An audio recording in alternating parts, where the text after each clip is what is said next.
what would you like to talk about? I just wanted to ask, why do you think that Jesus was a non-historical figure? You're a little hard to hear. I don't know if you've got. I don't know what's going on with your mic, but it's a little hard for me to hear. As far as why I don't. Did that fix it? It's a little bit clearer for me, I think, but we'll see.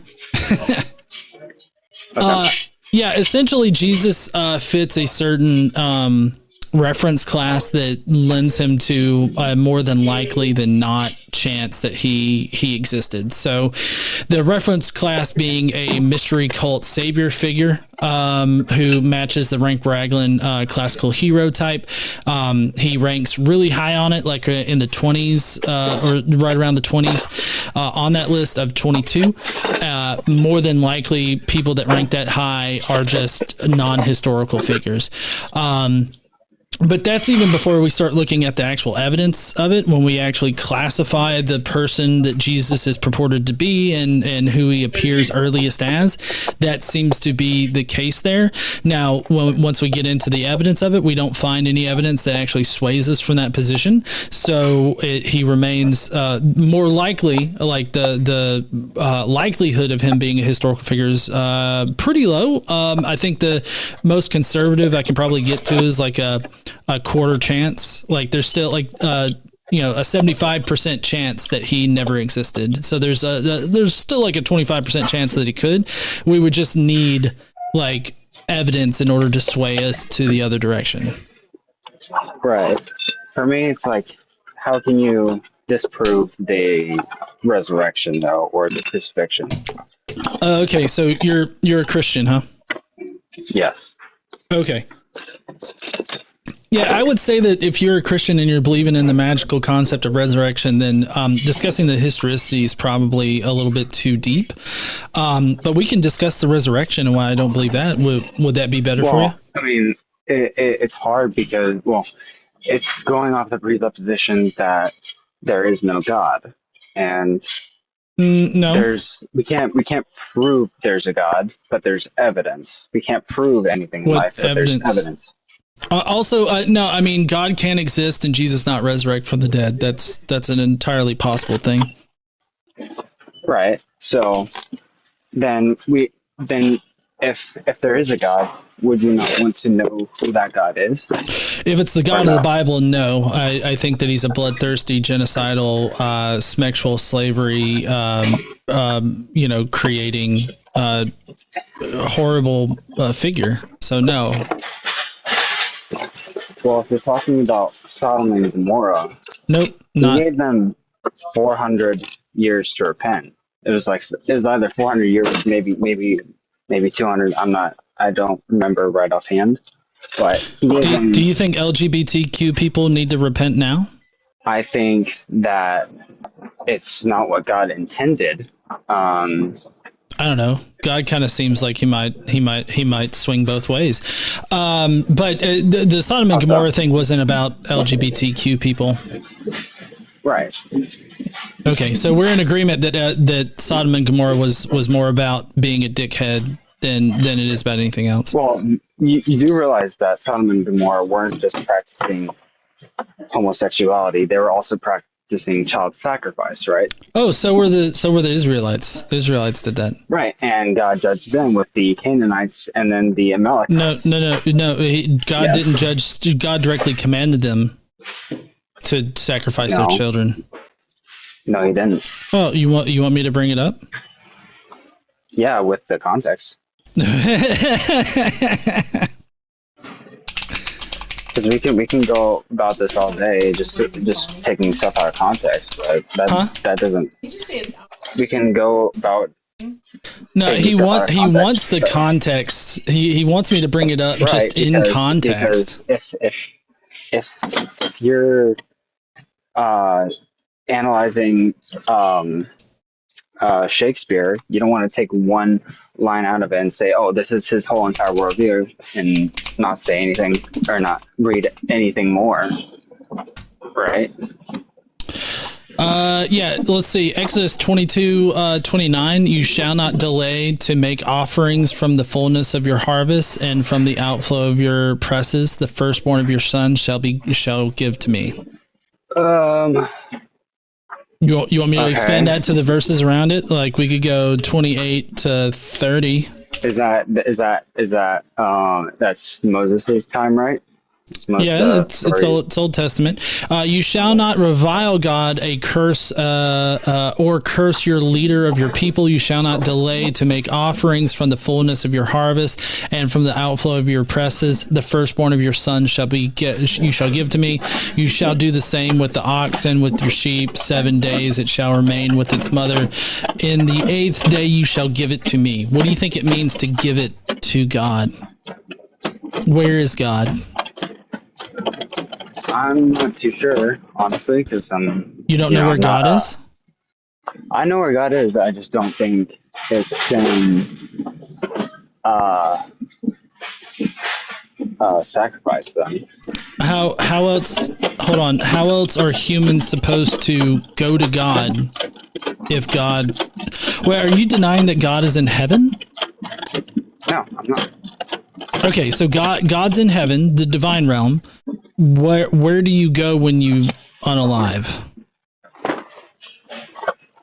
I'm not too sure about that, honestly. I don't think it's we might have a spiritual realm where we're waiting to be in heaven. I'm not too sure. Okay, but the point is that as a human, you can't like take a stairway to heaven, right? Right. Like if I give somebody to God, like if I say, "Oh, he was given to God," what does that mean? I just don't think, man. I'm not. Yeah, it's a hard thing to criticize one group of people for child sacrifice just to have your own God demand child sacrifice, huh? That's fucking nuts. I don't think it's demanding child sacrifice. I mean, yeah, the firstborn of your son shall be given to me. I mean, that's what it means. It means child sacrifice. Well, so don't criticize Sodom and Gomorrah for doing the whole child sacrifice thing when your God definitely does that. Now, as far as your God goes, I think that he's logically inconsistent. I think that he. I'm so glad that you asked. So, on the topic of morality, do you believe that God is the moral arbiter? Do you think that he is the moral foundation?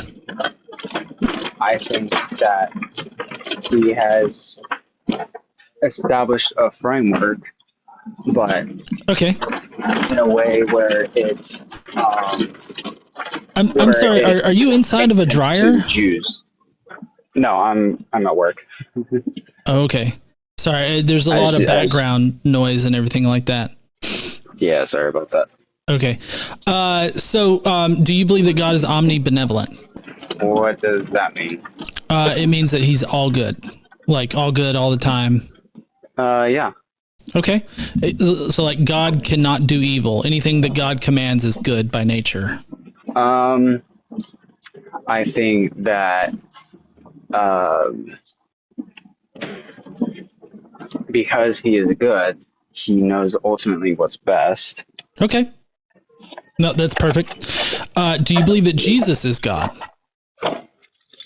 Yes. Okay.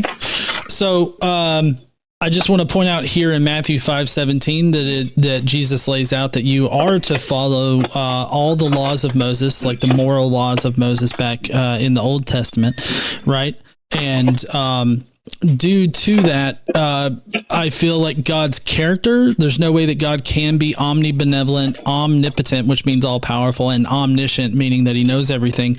And then also like give commands like, you know, what to do with war brides when you go out and you find, you know, somebody, a small child, let's say, Deuteronomy 21:10-14. When you go out to war against your enemies and the Lord your God hands them over to you and you take them captive, suppose that you see among the captives a beautiful woman, child, both of them are, either one, whom you desire and want to marry. And so you bring her bring her home to your house. She shall shave her head. She shall pare her nails.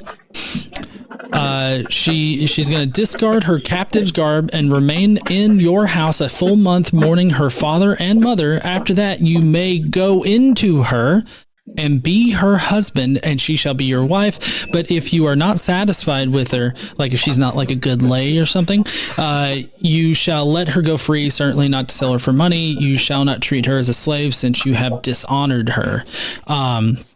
So there's that passage, right? And then another one that's really going to fuck you up, considering how war brides are treated, is Numbers 31:17-18. I feel like this is the faith killer sort of path here for God.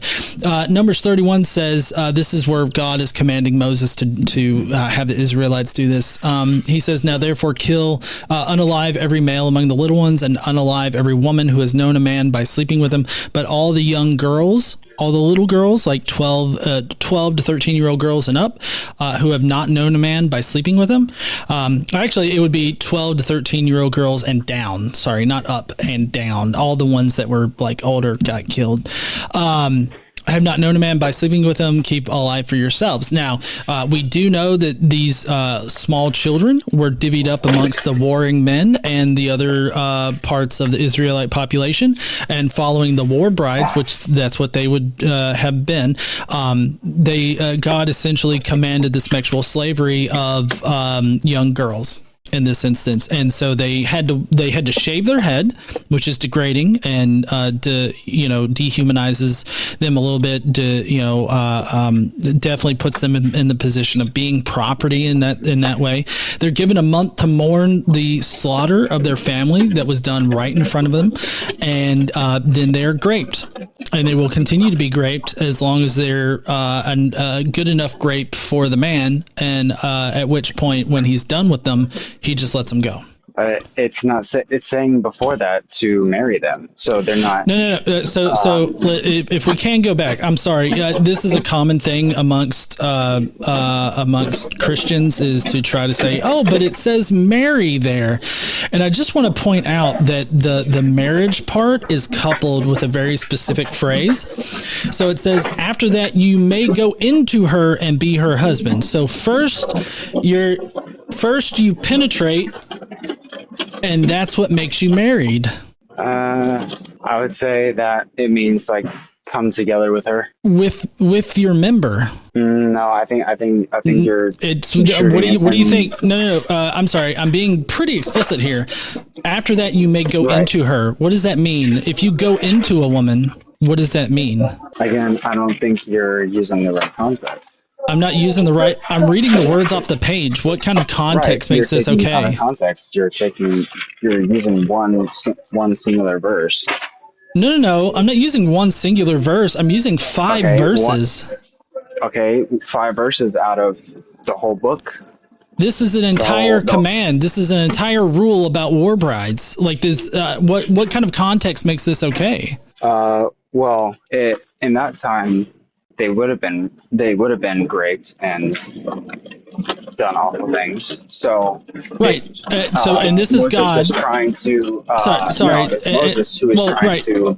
Hold on. So this is God directly commanding that the Israelites grape small children and keep them and grape them for the rest of their lives until they are done with them.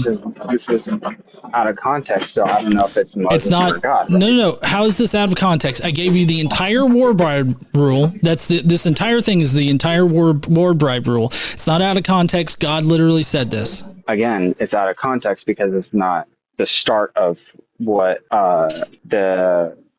not at the start of the rules that God is setting, or what that Moses context makes grape okay? I don't think it's talking about grape, dude. Where's honestly. So do you have a functional understanding of consent? Right. I know what it is, and I have a functional understanding of it. Do you? Right, I do. Okay, well, sorry, I'm not trying to dogpile you or anything, but this is definitely in a I guess a position where maybe a female voice could be heard. Apparently maybe they didn't. I don't think they meant to come up. That's my bad. So can you play out a scenario where consent is considered? It doesn't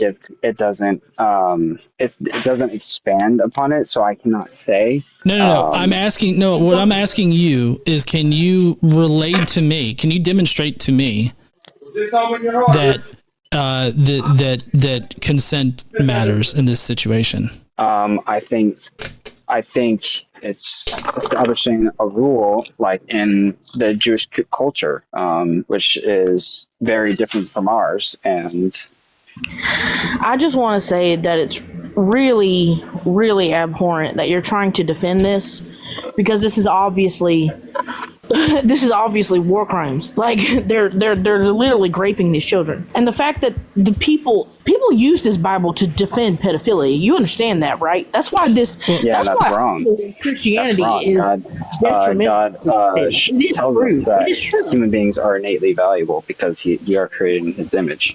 So anyone who says obviously not children, pedophilia is absolutely wrong. So first of all, in order to protect the life, we got to say P3DOs. So we got to say that because it'll do it. Twitch, are you over 18? Yeah, I'm 28. Okay. Just making sure there. So yeah, I totally appreciate you coming up and saying something there. I definitely agree with you 100%. Was there anything else that you were wanting to say? No, I just wanted to say that this is why I think Christianity is detrimental to society, because people are defending abhorrent things and trying to justify it just because they have to justify in their minds that this book is perfect. And it's just it kills critical thinking, and we need to get away from that. We need to label it as mythology, as we do the Greeks, because that's what it is. And that's all I wanted to say. Thank you so much for letting me up. Yeah, no problem. Thank you. Okay. And then there's one other person I would like to add something, Ryan, not to try to dogpile you. I am trying to filter this in one at a time, but that's fine. It helps me. Okay. Hey guys. Is that Isa? It is. Are you over 18? I sure am, unfortunately for me right now. Also, side note, I don't know that we've met. I'm Isa. I'm an admin for the Deconstruction Junction. Okay. So nice to meet you. Nice to meet you too. I was just curious, Ryan, from your perspective, does this passage say anything about that the woman gave consent for these acts? No, it doesn't provide it, but a lot of things in the Bible don't have a lot of context or a lot of it doesn't have a lot of expansion, and we as Christians have to do the hard work and really struggle through it. No, okay, I appreciate that. Can you tell me then? Can you explain to me from your perspective, what hard work did you do to find the context to say that this was consensual? I'm not saying it was, but I think it's part of it. A lot of history will show like the time was very much that way, and God was trying to tighten the noose around it, and He was setting a foundation for, okay, you need to there are things I'm willing to allow you to do. Mm-hmm. Well, I probably shouldn't say that because I'm not very knowledgeable. So I'm just going to say I don't know. So, okay, I'm sorry. The you don't know is in regards to the full answer to my question? Yes. Okay. So in this passage, it is saying, somebody is saying, right? Whether we agree that it's God or it's the men who wrote the book, right? Someone is saying you're allowed to do this thing, and it may or may not be consensual. My next question then would be, in what context in today's world do we have a third party saying that you're allowed to do this thing to another woman and it is consensual? And how do we say that a third party is allowed to give consent on somebody else's behalf? It's hard because we have the culture back then is nowhere like ours today. So I think. But just because the culture is different, even though the culture said that, doing a grape is not necessarily a bad thing in their eyes, does that mean, though, that it is or is not a bad thing? Because to me, even though, the world would say that it's not a bad thing, I, especially as a woman, think, no, that is a bad thing. Just because the men don't agree to that, right? Like, if we think about Anne Frank, right? Everything that happened to her was legal and it was okayed, but that doesn't mean that it was actually okay in that time, right? Right, because but that's on the presupposition that, you're not really consistent. Like, I don't know what you are, but that's not consistent with atheism, which atheism basically says if there is no God, morality is relative. That's not what atheism is. It just means that I don't believe that there's a God. I have no proof. Right. So, but but your morals then shift to. Okay. So Ryan, objective morals. Right. So if I can provide some context here, my entire point in going down this route here is to establish that with you basing your morals on your God and your God establishing these morals, he very obviously has a beyond the pale or an obviously immoral set of morals. So it's like, how can you call him omnibenevolent when he directly commands things like this? That's my point here. Your omniscient God should know that this is horrible, and it should be the culture is irrelevant to God and his omniscience, his omnipotence, and his omnibenevolence. God commands minute things in the Old Testament all the time that he definitely expects the Israelites to follow. So he definitely expects the Israelites to follow this war bride rule, where it specifically says that you can go in, you can unalive a girl's entire family right in front of her to the point where she's covered in their blood. You can take her back to your house, you can disrobe her, cut her hair, pare her nails, give her a month to mourn, and then without asking any kind of consent, because in this situation, consent, it's laughable to think about a guy slaughtering a girl's entire family and then being like, hey, can I go into you? Because that's not anything that would have happened, and it just doesn't make sense. But just the fact that it says you may go into her and then that's how you make her your wife, that's grape. So your God directly commands grape. How can your God command grape and then also be omnibenevolent? Again, I can't defend it, so I'm just gonna say you got me for that, which is fine. I'm not trying to get you with anything. Right.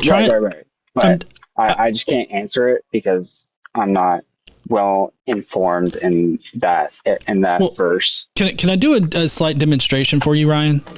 Isa? Yes. Is it okay to grape people? No. Is it pretty immoral to grape somebody? Yeah, that's one of the worst things, I think. Would you follow the moral commands of somebody that commands others to grape individuals? Absolutely not. You see, Ryan, that's easy. Right.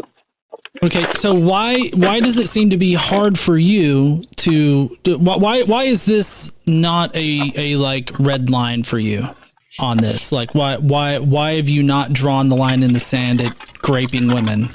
Because there is a foundation that God is trying to set in a world where graping is okay. Okay, well, I already established that God directly commands a bunch of things that he expects the Israelites to follow.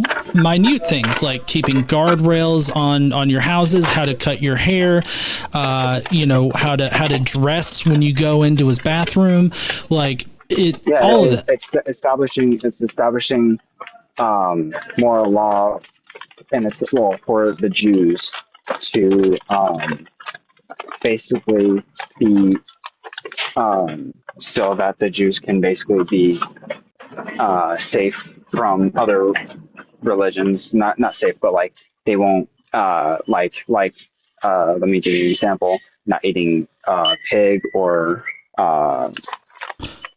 like with things that they eat. I mean, I'm not talking about dietary laws here. I mean, those are laws that he expects them to follow. But I mean, I'm talking about like the minute, like not wearing mixed fabric, right? You would agree that when God lays out his 613 commandments in the Old Testament, he expects the Jews to follow them, and when they don't follow them, he punishes them, right? Those are the 10 commandments. He only gave us 10 commandments. Moses set down laws. There's 613 commandments from God given directly by God. 10 commandments. There's 10 commandments. No, there's 613. No, there's only 10. Okay, since you're wanting to focus on the 10th, do you want to open up that can of worms? Can of worms? Because we could do that. You want to go to, I know that you don't have a Bible in front of you, but I'm going to open up, and I'm glad that we still have Isa up here. You shall not covet your neighbor's house. You shall not covet your neighbor's wife, male or female slave, ox, donkey, or anything that belongs to your neighbor. So do you consider women property? And keep in mind, you're in the presence of a woman right now, 2 women, technically. Okay, so a lot of the times women were looked down upon in that culture. So this is God. God is saying this. Right. God is establishing this. It's in that, but again, the context of that culture is that women were seen as lesser beings. They were seen as property. Yeah, God's omniscient, right? So, and God is omnipotent, meaning that he's all powerful. So he definitely knows, and he has the ability to not classify women as property. Isa and Laith, do either of you think that you should be considered property? Not especially. I'm gonna go back. I'm gonna pull up the Bible real quick. I'm not leaving, but I'm just gonna be mute, I think. Okay. Yeah, you'll teacup. That's fine. I think this just goes back to my point of, just because it was legal or okayed by society in that time, does that make it inherently the right or good thing to do? Mm-hmm. And I don't know, as an outsider, as an atheist, my entire life, I've never believed, I've never had that thought that, oh yeah, at one time doing these horrible things was actually good and the right thing to do. I don't know, maybe that's just because of my different life experience than a lot of other people, but it just always seems like it's not a good thing to me. Totally agree. Laith, what are your thoughts so far? I just want to hear what Ryan has to say, what he thinks is going to make any of this better. Okay, so how should we define our morality then? No, that's not on us. You were going to read us something out of the Bible. Well, I'm not. I was just looking at the 10 Commandments. Yeah, so the 10th one, what John read to you. Y'all like how big my letters are now? They never have a paper Bible, do they? They never have a paper Bible. I have one. I have one, but it's just not on me because I'm at work. Okay, so what are your thoughts about the 10 Commandments, especially the 10th one? I think it's saying something that I think you're shooting it. What you want. Oh, you're breaking up. I'd break up right about now, too. So I feel like what you're saying is that I'm taking this out of context where I'm changing the words that are there. Yeah, you're basically you're using your biases to I don't think that I am. So if I list off a number of objects like in my house as like being my property, I've got my hard drive here, I've got my camera, and then I've got my woman. Like if I list all those things together, you would think that I'm grouping them together, right? Yeah. Okay, so like there is no word in Hebrew, which is what this would have been written in, to designate between a woman that's unmarried and a married woman. It's just woman. So it literally translated, it would be you shall not covet your neighbor's woman. So if you list women amongst other property like it's doing, which male and female slaves, those are property, ox, donkey, or anything that belongs to your neighbor as property, what do you think we should think about the woman in this situation? let me ask you this. What type of slavery do you think they had in the day? They had multiple different. No. You're not going to pivot, Ryan. I would like to point out that the verse literally says, or anything that belongs to your neighbor, which implies property. Right. Right. I don't know what's wrong with that. Do you work in a telegraph station or something, Ryan? Just wondering. No. It's I work in a warehouse. hard to understand you with the background noise, Ryan. It really is. And also, Ryan, why do you feel the need to defend this at all? Like, if this was in another religion, would you feel the need to, like, defend their beliefs 2,500 years ago? Well, it goes on to the matter. It goes on to the matter of truth. What do you define as true? True. Which accords with reality, as Matt Dillahunty says all the time. Truth means that you can't prove it to be another way. No. It has to comport with reality. That's what Laith said, is that truth is that which comports with reality.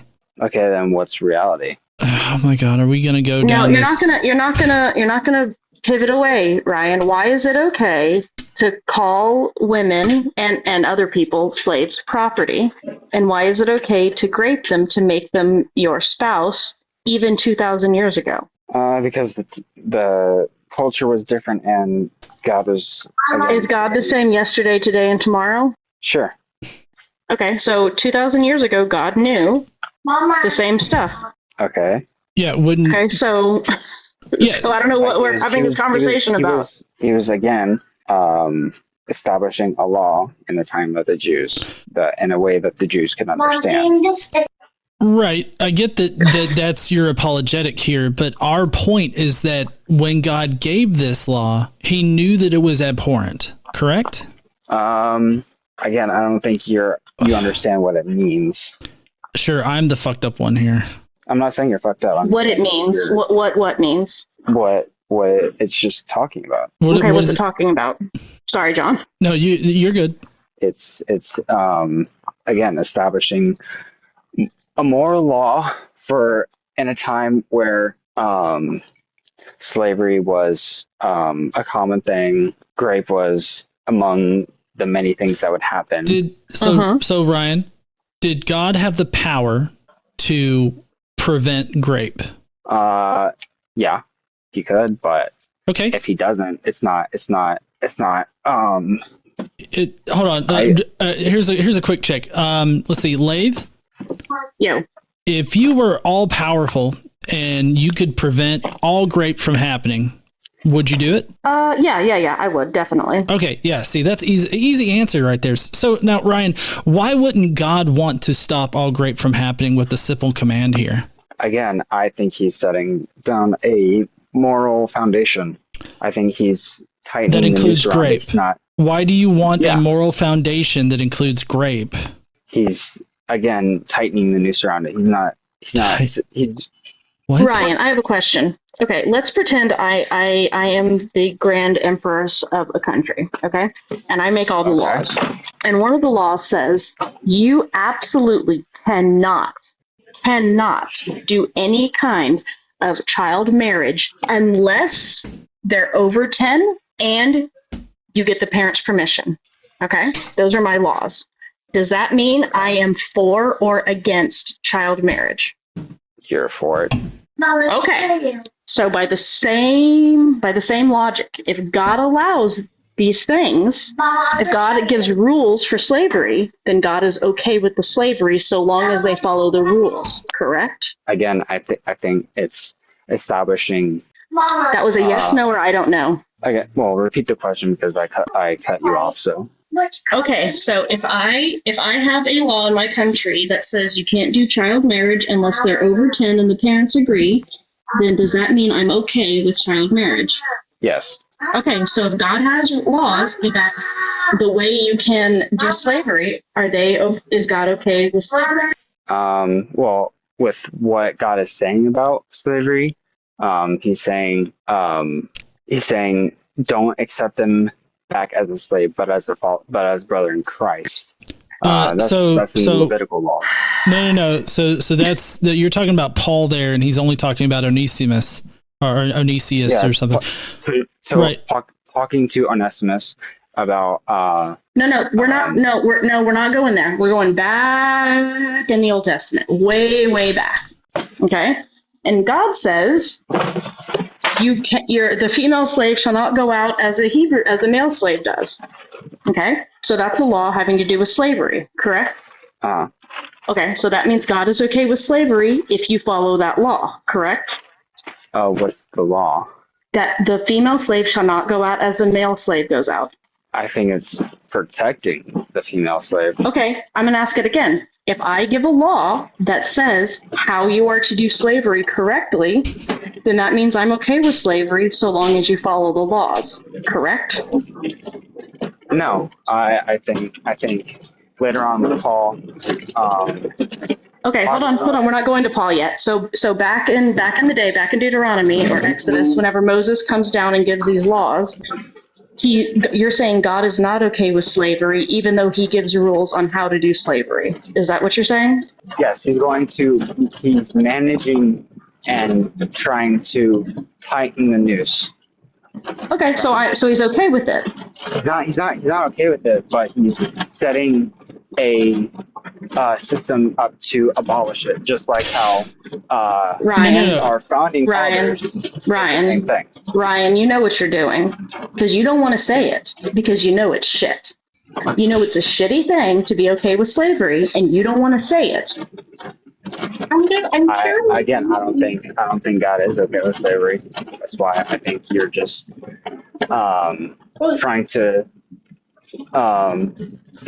trying to prove to your biases and say, oh, it's saying this, so it must be wrong, or it must be saying whatever I think it's saying. Why are you defending it? Like, I really don't understand it.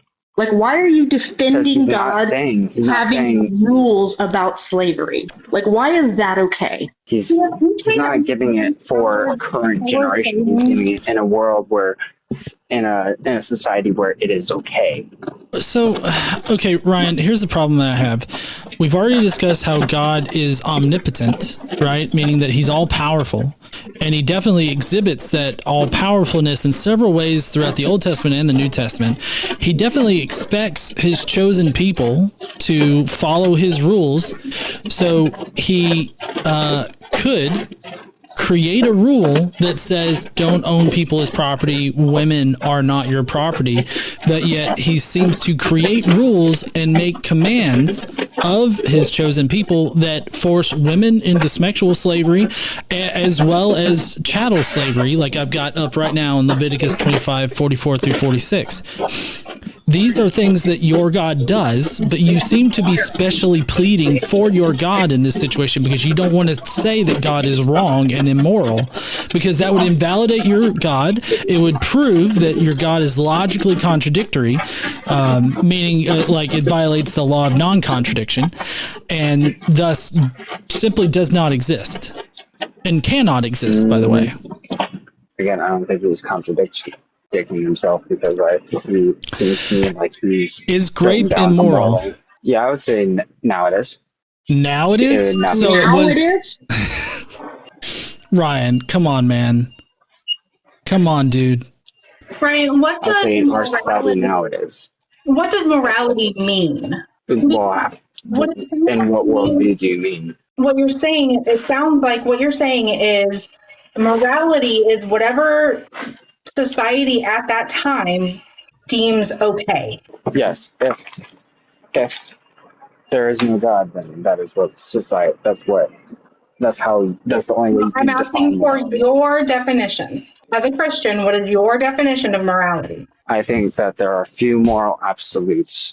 Okay, is it a moral absolute that grape is abhorrent?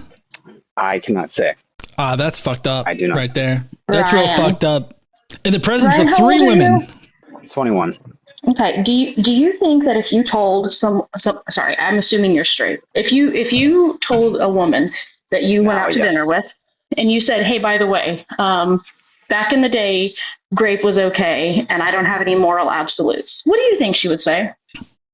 I said there are a few moral absolutes. Okay, is grape a moral absolute? That is wrong. Again, I do not know. But Okay, I so know if you that said to a burgering- so if you said to a 21-year-old woman that you were out to dinner with that you were not absolutely sure that grape was wrong, what do you think she would say to you? I would say it's not. I would say it is wrong, but I don't know if it's objectively wrong. No, that's not what you said. First of all, we're not talking about objectives. But do you see the verses that John has on the screen from Leviticus? Yeah. Was that a yes? Okay. So let's pretend like the Israelites came out of Egypt. You know what? I'll even throw you a bone. They had slaves, right? They had slaves in Egypt. They came out of Egypt. Okay. I almost said Jesus. Moses goes up to Mount Sinai, spends way too long up there, comes down, gets mad. Okay, slams the tablets down, and then he gives more laws. So these are some of the verses about the slaves. Why couldn't God say, as for the male and female slaves who you may have, only have the ones you have now and don't get any more from the nations around you or the aliens? Why couldn't that be the slow getting them out of slavery? Again, I do not know. Would you have done that if you were God? I don't know. I'm not God, so. Okay, well, pretend you are. No, I'm not going to pretend. You're not going to engage in the hypothetical that shows that your omnipotent being is a piece of shit fuckface? Well, hypotheticals are hypotheticals for a reason. Yes, and you won't engage in a hypothetical. How Because so? you're more moral than your God. Unless you're saying that, unless you're saying that if God told you to, you would grape someone, or you would have a slave. Is that what you're saying? No, I'm saying that. So if God told you, so if God or Jesus came down and you knew it was God or there's Jesus. a foundation there, but ultimately, Ryan, if God, Ryan, I know you don't want to answer my question. If God, let's make it Jesus. Jesus came down. He says, "Hey, I'm Jesus." Here, like Thomas, you can look at the nail marks. You can feel where the spear was in my side. I'm Jesus. I need you to go grape Laith over there. I need you to go do it. It's really important for the rest of everything. Would you do it? No, because if I find something that is from the Bible that contradicts it, contradicts whatever that thing is saying, then. But it doesn't contradict it. It does. Where does it say "don't grape" in the Bible? It doesn't explicitly say it, but it sets a But moral it explicitly foundation. says to wear tassels with 4 corners and not wear mixed fabrics. Again, that is. But you know a what? That's law good. I'm glad that you said you wouldn't do it. Because you know what, Ryan? I have talked to so many men who would. Yeah, well, that's the reality of anything. Well, that's reality because anything can be used for good or for evil. God directly commanded evil to happen, and I think that it's a bit abhorrent that you can't condemn that. Okay, so if you believe in evil, then there has to be a God, right? No. Because- I use why not? evil. I use evil in a very secular way, which is similar to like beyond the pale, like something that is so objectively abhorrent to do that it increases the amount of harm to an extent that is pretty extreme. So I mean that's how I would define evil in this situation, So, and I think that grape definitely aligns with that. I mean I can say that, but I feel like you can't. so how do you feel about 1940s Germany? Let's not pivot to any of that. We're talking about God, his omniscience, and whether or not he, should be let off the hook for grape. Because I mean, God engaged in grape directly How? with the impregnation of Mary. You realize that she allowed it, right? For one. Where so is allowing it to happen because you can't prevent it from happening the same thing as informed consent? She gave her consent, I would say. Where did she give her consent? We'll bring up the verses. I've got them loaded up. Hey, Godless, as much as I would absolutely love to be a part of this conversation, I have an appointment in about 20 minutes I got to get ready for. Okay. But it was wonderful to meet you, and we'll see you around. I'm hoping to be there in October. I'm in Tuscaloosa area, so. Oh, cool. That's awesome. I hope that you can make it to the Rocket City Reason. Hold on. RocketCityReason.com for anybody that wants to come to the conference. Thank you so much, Isa, for coming up here and giving your 2 cents. Bye, I appreciate Isa. it. Hi, Laith. Okay, so Ryan, we've got here Luke 1:29 through 32. Okay. And I'm gonna read the passage here. I can't bring up the entire one because it like cuts off or whatnot. But Luke 1:29 through 32, it says, "But she was much perplexed by his words and pondered what sort of greeting this might be. The angel said to her, 'Do not be afraid, Mary, for you have found favor with God. And now you will conceive in your womb and bear a son, and you will name him Jesus. He will be great and will be called the Son of the Most High. And the Lord God will give him the throne of his ancestor David.'" Now, I know what you're going to do is you're going to go to this passage in 38, just a little bit later, that says, "Then Mary said, 'Here I am, the servant of the Lord,'" which this is more accurately translated as, "I am your slave," or "I'm a slave to the Lord. Let it be with me according to your word." The angel departed from her. So is acquiescing to the fact that she could not prevent this from happening, is that consent?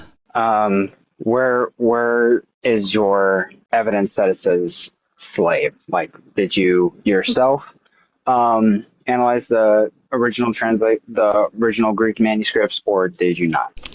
I mean, I can look at the interlinear and I can look at a lexicon for what it means, the various different words or the various different meanings of it. And I can also reference commentaries about the word and how it's used. Again, that's not going to the source documents though, right? I mean, it's going to the Greek translation. So yes, it would be the source documents. Like I've got the Greek right here. Said then Mary, "Behold, the handmaid of the Lord," right? Handmaid of the Lord. Yep. Handmaid's word, slaves. So it's doule is the Greek word for it, right? And it means female slave, bondwoman, maidservant. Female slave, either involuntarily or voluntarily.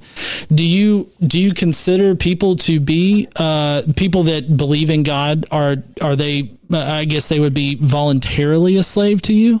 I would say if it's voluntary, it's consent though. No. I mean, so being like being a Christian or following God is not the same as giving consent for every single thing that God wants to do to you. All of this is a little bit moot as far as getting to the slave bit right here, because she was a 14-year-old child, and that's being very conservative with her age here. It was more like she was probably between the ages of 12 and 14. So, do you think that a 12 to 14-year-old child can give consent? Depends on maturity level. Oh my God, but Ryan. I think it can. A 12-year-old can give consent because Ryan, stop talking right now. Ryan, stop talking. 12-year-old? What the actual fuck is wrong with you? Look, seriously. You're 21 years old. You know better than this. This is fucking stupid. You actually think that somewhere I don't get there was my a 12? morality No, from shut up, society. Ryan. No, shut up. You just said that, No, that a you're child being shut really up. emotionally Because charged right you now. are saying, I don't care. I'm going to keep talking. Even if they can't hear me, they can't hear the stupid shit you're about to say. You think that a 12 or a 14-year-old child can consent when the grand poobah emperor of the universe says you're going to have my kid. That's what you're saying? I invited you to unmute there, Ryan. I'm not sure if he knows he's muted or if he wants to. I mean, honestly, if I was in his position, I probably wouldn't want. Oh, there he goes. Yeah, I didn't know. I would say you're saying something that is now a different societal norm. It's not about the norm, Ryan. Okay, then what do you define as objective? Then why is it objective? I'm not talking about objectivity. I'm talking about the facts of science and of psychology. Well, again, if you define consent as accepting it to happen? That's not what consent means. Okay, what does it mean? Ryan, you don't know what consent means. You're 21. Apparently I don't, so... I'm assuming you've had intercourse and you don't know what consent means? Again, give me your... How do you define consent? Okay, so consent. Let's define consent for you so that we're both working off of the same thing. Consent. an enthusiastic, freely given, informed, and ongoing agreement to participate in some activity, especially sexual activity, communicated through clear words or actions, and can be withdrawn at any time. Okay. That still shows that Mary gave consent. No. Okay. So let me put you in I know you don't like hypotheticals, right? But so let's say that you somehow manage to get a woman back to your house, right? And you try to proposition, like through either your body language or directly via words, to communicate like, hey, you want to have sex, right? And the woman obviously is like cornered in the house, and she doesn't feel like she can say no, and so she just acquiesces to the fact that you are going to do it anyways. Is that enthusiastic, freely given, informed, and ongoing agreement to participate in the sexual activity? Again, it's a hypothetical. So, is that because you don't want to answer the question? Because if I were you, I probably wouldn't want to answer the question, considering how you've answered everything else. If a woman just simply doesn't say no to you, is that consent? But she's not saying. But she literally said, "Let it be with me according to your word." That means she's giving consent. She said that's meaning she's saying yes. No. That was not. Yes, is that how consent works to you? Like it's the exact. I feel like I'm stroking out here. That's the exact hypothetical that I laid out that you did not want to engage with. Was the fact that she has, because you agree that Mary was faced with the creator of the universe, creator of everything. It's her God, right? And her God has historically, as far as she knew in the story, to fuck the Israelites up when they disobeyed God, right? You agree with that? Yeah, because they disobeyed. Right.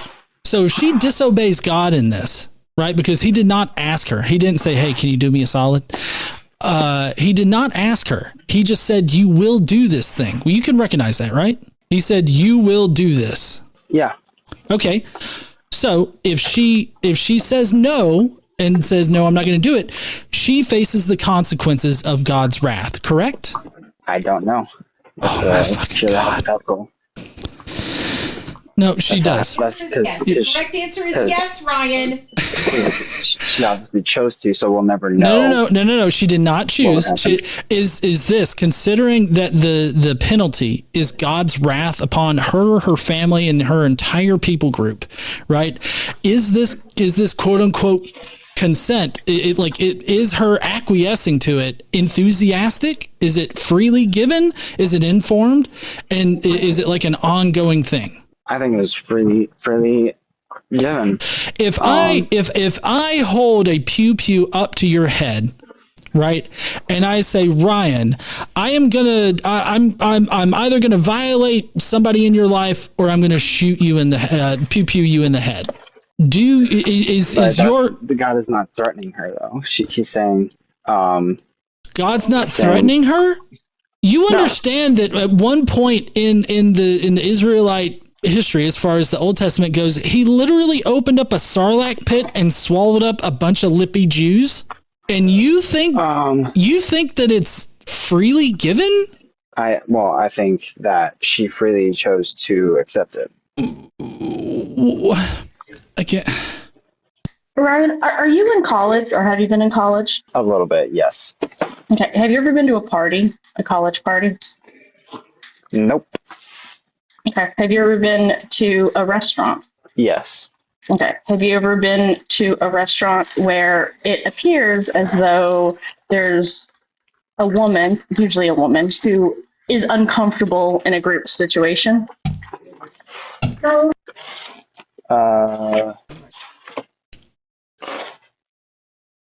No. I've never experienced. I've never seen it. Ryan. Okay, Ryan. When you walk into a room and there are women around, do they quickly cover their drinks? I'm just asking for everybody. Not around my family, but I know it happens. So Ryan, I just want to tell you, just for future reference, I'm older than you, and I was taught up. Right. I was brought up being taught no means no, which is correct. But more importantly, yes means yes. Okay. So just because someone doesn't say no doesn't mean they say yes. Does that make sense? Right. Okay. So do you think Mary said yes, or she didn't say no because she couldn't? Because like you said, what does God do when the Israelites disobey him? Well, I think she said yes. I think she said yes because she obviously is saying, Do like, I am your slaves? servant. No. So, Do slaves have the ability to say it? And I mean, we're just talking about, because you seem to be focusing on that right there. Is that she was like, "I'm your slave. Do unto me as you will." That is Do you know what acquiescing means? no. Acquiescing means that you just allow something to happen. So there's no informed consent, there's no enthusiastic consent or anything like that. She just allows it to happen. Is allowing something to happen consent to you? Well, she's saying, let it be according to your word. So she's not totally misinformed or just letting it happen. So is that your normal interaction with women there, Ryan? Is that, you're like, hey, you're like dancing in the club or whatever. You're like, hey, I'm going to impregnate you. And then, you keep dancing. It's like, yeah, you're going to bear my child. And then, like, you'll say you corner her in the back room or something like that. And she has no way of fighting back or anything. So instead of like fighting back to where she's possibly going to get like even more harmed, her just acquiescing to it, meaning that she just allows whatever to happen. Is that consensual? Again, I don't think that's happening here. I think she's saying, like, let it be according to your word. Ryan, I think that you need to take some kind of class. I'm not sure what class in college covers just basic consent or something like that, but you're like having a real hard time with like basic social interactions here. I'm on the spectrum and I don't have this kind of problem. It went really quiet for a second. Yeah. Because we don't know what to say to you, Ryan. We're trying to tell you, this is even beyond the Bible or Christianity. We're trying to tell you how to interact with people that make sure everyone is informed and can give free consent. This also applies to men. This isn't just women. Right. So typically, Ryan, in case you didn't know, whenever you're inquiring about someone's consent, there's normally some kind of conversation that happens either through body language, non-verbally, or direct verbal communication of, consent. You proposition somebody and they in some way give enthusiastic, like, yeah, let's do this. And then at any point during the situation, they have the ability to refuse that consent and you have to respect that, right? So just for future reference, that's how it operates. It does not operate in the way where you tell a woman that you're going to have sex with her and you have her cornered, you have her in a defenseless situation where she cannot fight back, and you tell her this is what's going to happen, and then she just allows it to happen. That is called grape. Okay, just so that you're aware, so that you don't accidentally stumble upon an alley and grape a 14-year-old child. Yeah, because you think 12-year-olds can consent, right, Ryan? 12-year-olds can consent. I think in that time period, yes. No. It's the development of a human child has not changed since the first century. Now, again, but societal norms were different back then. So what if that was the societal norm now, Ryan? What if the societal norm? Because I know it is. Because I'm from Texas, and we do some strange shit down there. What if the societal norm? Because it is in some states. I'm assuming you're American. Is that you can get married to someone at 16? You can have intercourse with them at 16. Would you do that? Because it's an okay societal. Pardon? I didn't hear what you said. Well, the Romeo and Juliet laws. No, I'm not talking about teenagers. I'm talking about like if I as a parent. No, I'm telling you, if I as a parent have a 16-year-old and a 40-year-old wants to marry them, I can say, okay, do you think that's okay? That's today's societal law. I'm not too knowledge. You can't condemn a 40-year-old man wanting to marry a 16-year-old child.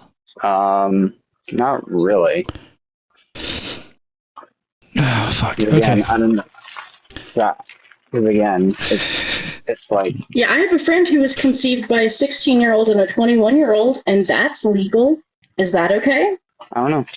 What do you mean you don't know? What do you mean you don't know, Ryan? I don't understand how you don't know. Do you honestly not know? Like, are you really for serious telling me that you don't know if it's okay or not okay for a 16-year-old to be impregnated or to get married with the parents' consent? Are you honestly saying you don't know that? I think they should get married first, if anything. So you think? Does that matter? Like, does it matter that they're married in that? Like, what does marriage bring to this equation here? Well, it's a covenant. This is really gross, Ryan. This is really fucking gross. This is some Warren Jeffs bullshit you're doing right now. Oh God, yeah. Sorry, Ryan. You know, I'm tired of disgusting everybody with this conversation, so I think I'm gonna drop you out. Okay. All right, bro. All right. Yep. I hope that you get a fucking clue. All right. Well, thank you so much, Laith, for coming up and partaking in that. Yeah, no problem. I'm gonna go shower or something. Yeah, that's a good idea. Bye. Bye.